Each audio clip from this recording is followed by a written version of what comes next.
आज हमारे बीच है नेत्र रोग विशेषज्ञ डॉक्टर कार्तिकेय कोठारी। डॉक्टर कोठारी, आपका स्वागत करते हैं। डॉक्टर कोठारी, ग्लूकोमा के बारे में बातें चलती हैं बहुत सारी। बताएं कि ग्लूकोमा कितना ख़तरनाक है और क्या दक्षिणी राजस्थान में इसके केसेस उतने ही हैं जितने पहले थे, बढ़ रहे हैं या घट रहे हैं? देखिए, ग्लूकोमा एक बहुत ही ख़तरनाक बीमारी इसलिए है कि इसमें काफ़ी मरीज़ों को टाइम पे पता नहीं पड़ता कि उन्हें ग्लूकोमा है, और जब तक वो इस चीज़ को जान पाते हैं तब तक जो नुकसान हो जाता है वो इरिवर्सिबल है, मतलब उसको हम वापस ला नहीं सकते। इसलिए इसको हम खतरनाक मानते हैं। हालांकि इसका पूर्ण इलाज आज की तारीख में संभव है, हम इसको रोक सकते हैं। ये शुगर और ब्लड प्रेशर की तरह है, इसको कंट्रोल में रखा जा सकता है, इसको हम जड़ से नहीं हटा सकते। इसलिए ग्लूकोमा खतरनाक होता है क्योंकि इसमें सामने की रोशनी जो होती है, जो हम देख रहे होते हैं, वो सबसे लास्ट में जाती है। सबसे पहले साइड की रोशनी जाती है। हमारे दाएं या बाएं देखने की जो क्षमता होती है वो सबसे पहले कम होती है। तो इंसान इस बात का अनुभव नहीं कर पाता कि उसे थोड़ा बहुत साइड से कम दिखने लग गया है। ये जान पाना बहुत मुश्किल होता है।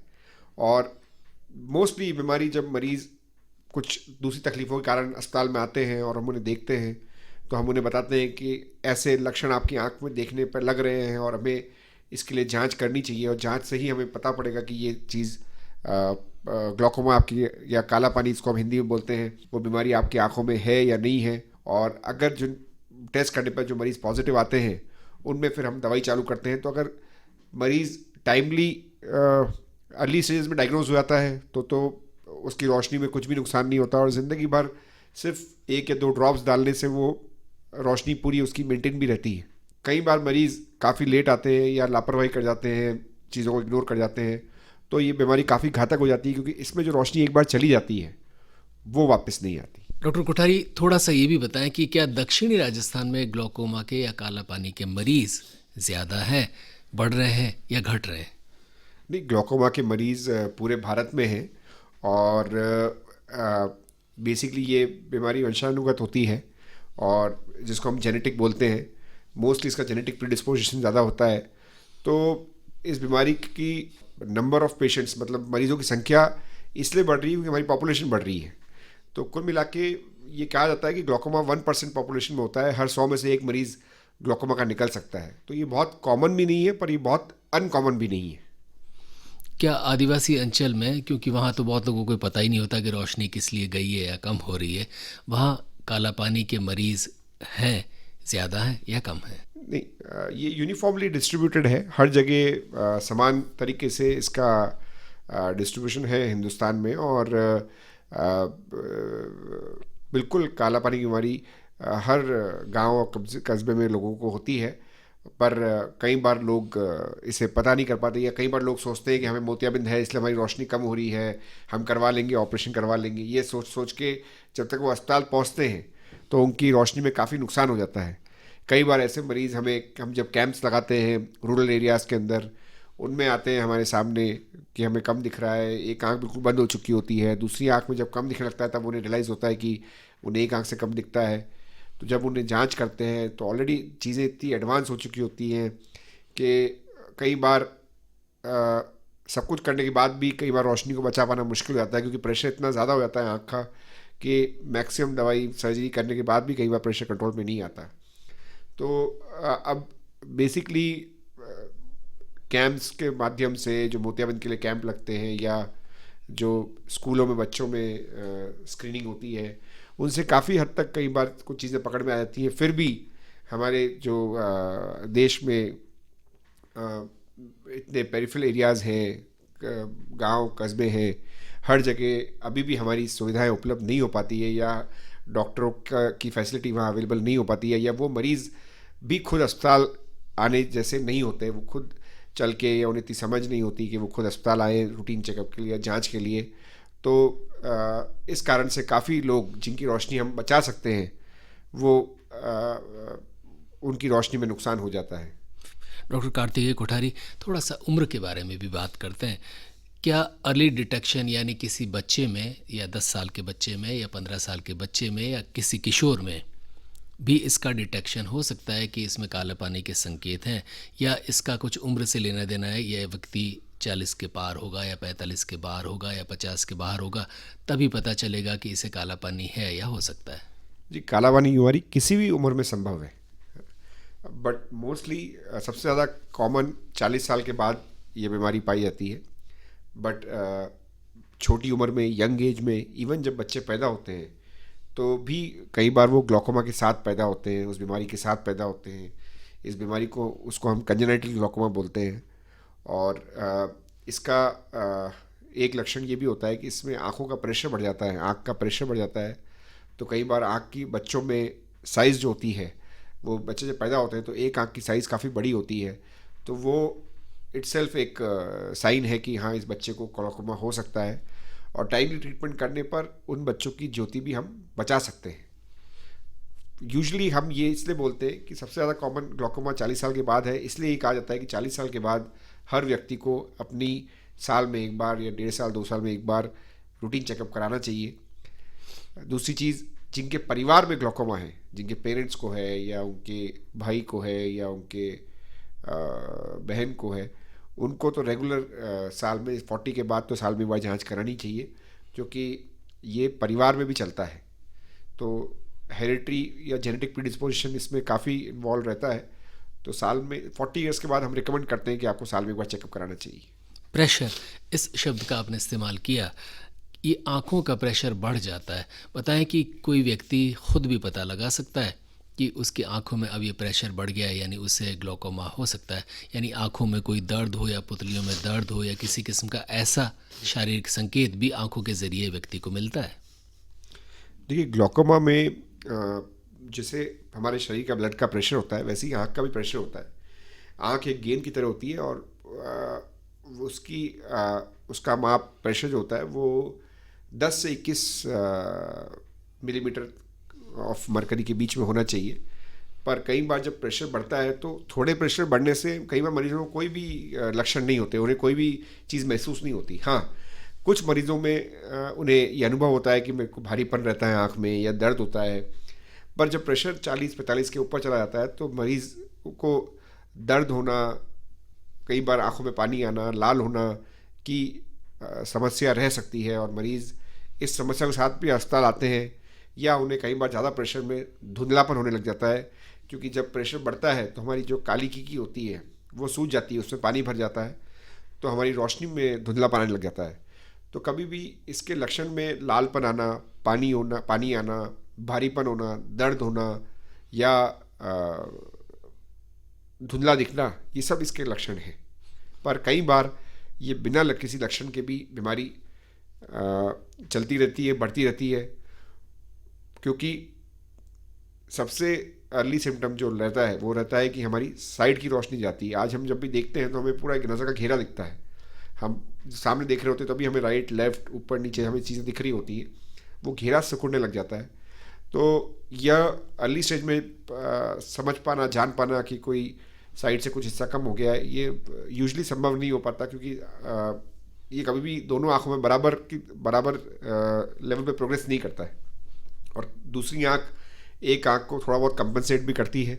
तो इसलिए ये इस कारण से ये अर्ली डिटेक्शन इसका नहीं हो पाता है। बट कभी भी हमारे को इस तरह के लक्षण हो तो हमें एक बार अस्पताल ज़रूर जाके दिखाना चाहिए।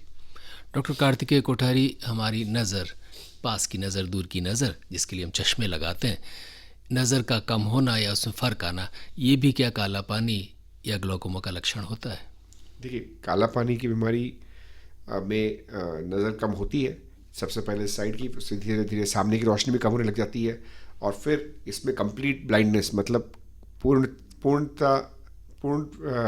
तरह से आदमी अंधा भी हो सकता है। सेकंड, जब प्रेशर बढ़ता है, एक लिमिट से ज़्यादा प्रेशर बढ़ जाता है, तो भी जैसे मैंने बताया, आपकी अपनी काली पुतली पे सूजन आ जाती है, सूजन आने के कारण भी प्रेशर बढ़ सकता है।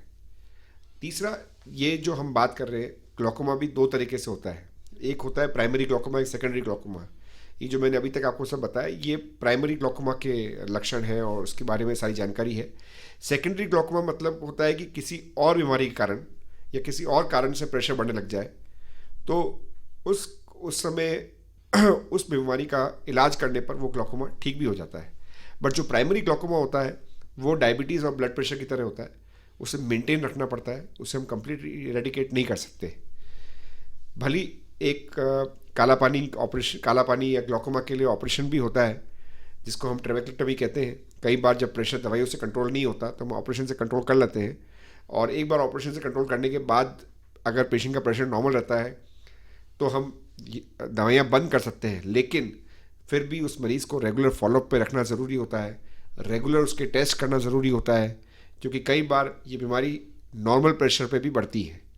तो क्योंकि वो प्रेशर जो किताबों में दिया हुआ प्रेशर है उसके हिसाब से नॉर्मल है, पर उसकी आँख, उस मरीज़ की आँख वो प्रेशर भी बर्दाश्त नहीं कर पा रही है, तो उस चीज़ को हम नॉर्मल टेंशन ग्लूकोमा बोलते हैं, कि प्रेशर नॉर्मल है फिर भी ग्लूकोमा की बीमारी प्रोग्रेस कर रही है। तो ये जान पाना बड़ा मुश्किल होता है कि कितने प्रेशर पे इसमें प्रोग्रेशन नहीं होगा या बीमारी रुक जाएगी।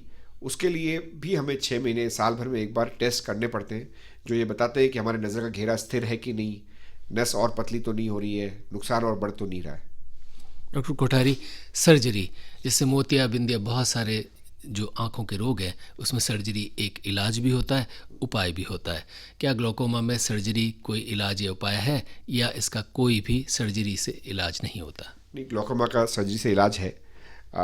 हाई प्रेशर ग्लूकोमा जो होता है, जिसमें प्रेशर ज़्यादा रहता है, 21 या 22 के ऊपर रहता है, उनमें हम ट्रेबेक्लेक्टमी नाम से जो ऑपरेशन बहुत ही कॉमन सर्जरी है, और इस ऑपरेशन से हम आँख में ही पानी का एक थोड़ा छोटा सा रास्ता बना देते हैं, जिससे आँख का पानी उस रास्ते से बाहर आता रहता है, तो प्रेशर आँख का लो रहता है।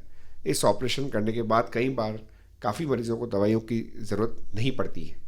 लेकिन जैसे मैंने कहा कि हम बिल्कुल मरीज़ को फ्री नहीं कर सकते कि अब आप बिल्कुल ठीक हैं, हमें उसे रेगुलर फॉलोअप करना ज़रूरी होता है, क्योंकि कई बार ऑपरेशन के बाद भी मरीज़ का प्रेशर इतना कम नहीं आता जितना हम चाहते हैं, या नॉर्मल आने के बावजूद भी उसकी बीमारी प्रोग्रेस कर रही होती है, तो उसको फिर एडिशनल ड्रॉप्स से भी रखना पड़ता है, अलग से ड्रॉप्स भी डालनी पड़ती है। तो इस पेशेंट्स को भी ऑपरेशन के बाद भी रेगुलर फॉलोअप पे रखना, रेगुलर इनकी सारी जांचें होना, वो बहुत आवश्यक है। ड्रॉप्स या दवाइयाँ, क्या ये ग्लूकोमा में इस्तेमाल करनी ज़रूरी होती हैं? अगर होती हैं तो इनका क्या तरीका होता है, और क्या ये बहुत ज़्यादा महंगी होती हैं? देखिए, काला पानी की दवाइयाँ यूजुअली ग्लूकोमा में मेडिकल या सर्जिकल ट्रीटमेंट तो ज़रूरी होता ही है। तो जब हम मेडिसिन से कंट्रोल करने की कोशिश करते हैं प्रेशर को, तो एक बार जब हम दवाई स्टार्ट करते हैं तो वो दवाई हम रोक नहीं सकते, वो दवाई हमेशा चलती है। वो दवाई मरीज़ को हम ये कह के बोलते हैं कि आपको ये ज़िंदगी भर डालनी है, हम 1 या 2 दिन खाना नहीं खाएंगे तो चलेगा, लेकिन दवाई नहीं डालेंगे तो नहीं चलेगा। ये दवाई इतनी ज़्यादा ज़रूरी है। जैसे शुगर और ब्लड प्रेशर की दवाई हमें रोज़ लेनी पड़ती है, उसी तरह से काला पानी या ग्लूकोमा की दवाई हमें रोज़ डालनी पड़ती है। दवाइयाँ इसकी काफ़ी महंगी आती हैं, आपने सवाल अच्छा किया, और ये बहुत बड़ा कारण है कि काफ़ी मरीज़ ड्रॉप आउट हो जाते हैं ट्रीटमेंट में, क्योंकि वो उनके लिए 400-500 रुपए की ड्रॉप्स ले लेके डालना कई बार लंबे टाइम तक संभव नहीं हो पाता है। और मरीज़ क्या होता है, हर बार कभी भी हमारी सबकी मानसिकता ये रहती है कि हम ही सोचते हैं कि हमें दवाई डाल रहे हैं तो हमें फ़ायदा होना चाहिए, पर ये समझ पाना मुश्किल होता है काफ़ी लोगों के लिए कि ये दवाई आपकी रोशनी को बढ़ाने के लिए नहीं, मेंटेन करने के लिए डाली जा रही है। पर फिर भी अब काफ़ी इंडियन कंपनीज आ गई हैं जो ये दवाई मैन्युफैक्चर कर रही हैं, और उससे इनकी प्राइस काफ़ी कम भी हो गई हैं, तो लो प्राइस में भी काफ़ी ड्रॉप्स अवेलेबल हैं। ये आई ड्रॉप्स जो आप सजेस्ट करते हैं, क्या ये नियमित तौर पर जैसा आपने सजेस्ट किया वैसे मरीज़ डालता रहे तो उसका ग्लूकोमा नहीं बढ़ेगा, या वैसा ही रहेगा? जी, मैं बता रहा हूँ, सिर्फ ड्रॉप्स डालने के साथ साथ रेगुलर प्रेशर मॉनिटरिंग होना बहुत ज़रूरी है। उसके काले पानी की जो जांचें होती हैं, एक तो हम नस की मोटाई देखते हैं, दूसरा नज़र के घेरे की जांच करते हैं। ये सारी जांचें रेगुलर अगर होती रहे और ये स्थिर रहे तो बिल्कुल आजीवन मरीज़ की रोशनी मेंटेन करी जा सकती है। डॉक्टर कार्तिकेय कोठारी, जाते जाते तमाम श्रोताओं को ये ज़रूर बताएं कि ग्लूकोमा, हालांकि आपने कहा बहुत बार वंशानुगत भी होता है और कई बार मरीजों को पता ही नहीं चलता, लेकिन क्या क्या सतर्कताएं वे रखें जिससे एटलीस्ट अर्ली डिटेक्शन वे खुद के स्तर पर कर सकें और आप तक आएँ? अगर आपके परिवार में किसी को ग्लूकोमा है, कहने का मतलब आपके माता पिता, आपके दादा दादी, आपके नाना नानी या आपके भाई बहन, तो रेगुलर चेकअप कराना ज़रूरी है। और 40 के बाद तो रेगुलर चेकअप हर एक साल 1.5 साल में होना ही चाहिए। अगर आपको कभी भी कोई लक्षण समझ लगता है कि आँखों में भारीपन रहता है, दर्द होता है, पानी होता है, लालपन आता है, तो ये चीज़ अगर कांस्टेंट रहती है तो एक बार आपको डॉक्टर को ज़रूर दिखानी चाहिए। अगर किसी भी नवजात शिशु में आपको लगता है कि आँखों के आकार में असमानता है या कुछ आँखों में अलग सा है, तो भी उसे तुरंत आई स्पेशलिस्ट के पास दिखाना चाहिए। अगर एक बार कभी किसी ने आपको कहा कि आपके नस का आकार बड़ा है या आपको जांच की ज़रूरत है, तो उसे टालिए मत, एक बार जांच ज़रूर कराएं।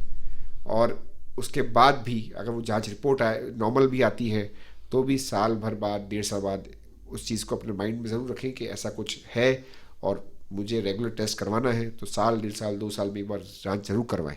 डॉक्टर कार्तिकेय कोठारी, आपका हृदय से आभार।